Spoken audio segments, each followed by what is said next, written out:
Salut à tous et bienvenue dans Smiley. Aujourd'hui, je vais vous parler de quelque chose d'inévitable où qu'on se trouve, le mauvais temps. D'abord, mettons-nous d'accord.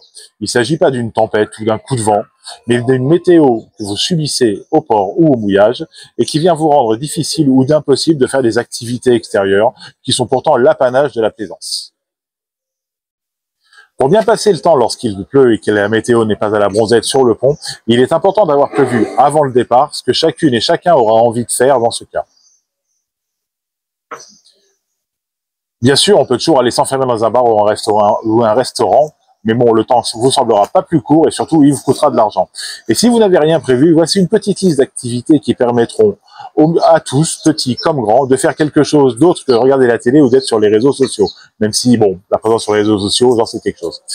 Par exemple, tracer l'itinéraire que vous aurez déjà réalisé sur la carte marine, apprendre ou réviser les règles de navigation, les couleurs de côté, les codes de pavillon et tant d'autres choses à savoir lorsqu'on veut naviguer ou lorsqu'on veut faire du bateau. Inverser les rôles, pourquoi pas, pour une fois, c'est les enfants qui cuisinent et les parents qui se reposent. On peut aussi imaginer trier et classer les photos qui ont déjà été prises durant la croisière, par endroit, par date ou par lieu. Jouer à un jeu de société en équipe, par exemple garçon contre fille, adulte contre enfant. Cette approche d'équipe permet de créer de la cohésion qui peut rapidement disparaître par un temps triste et par un temps où tout le monde s'ennuie un petit peu à bord.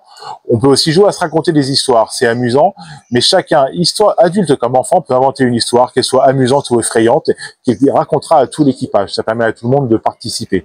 On peut inventer aussi de nouvelles règles à un jeu existant, au Monopoly ou peu importe le jeu. En profiter à faire à plusieurs les tâches d'entretien du bateau, que ce soit mécanique, esthétique ou quoi que ce soit qui est à faire à bord. On peut lire pour soi, pour les autres, ou à voix haute par exemple. On peut aussi imaginer faire des scénettes où les parents imitent les enfants et vice versa. Des fois ça peut être très drôle et on peut se rendre compte de certaines choses qu'on fait sans le vouloir. Vous l'avez compris, l'objectif c'est pas de trouver une occupation pour toute la journée de mauvais temps, mais de permettre le temps où vous êtes à bord de picorer parmi les activités qui feront passer le temps un petit peu plus vite et qui éviteront à l'ennui de s'installer. L'ennui qui est un ennemi du bien-être et du bien vivre, et avec un peu d'imagination, on parvient. L'ennui est un ennemi. L'ennui est un ennemi du bien-être et du bien-vivre à bord, et avec un peu d'imagination, on parvient aisément à ne pas le laisser s'installer et à rendre chaque instant de la journée plaisant, quelle que soit la météo à bord. Quoi qu'il en soit, si vous êtes sur l'eau, je vous souhaite du beau temps et bon vent.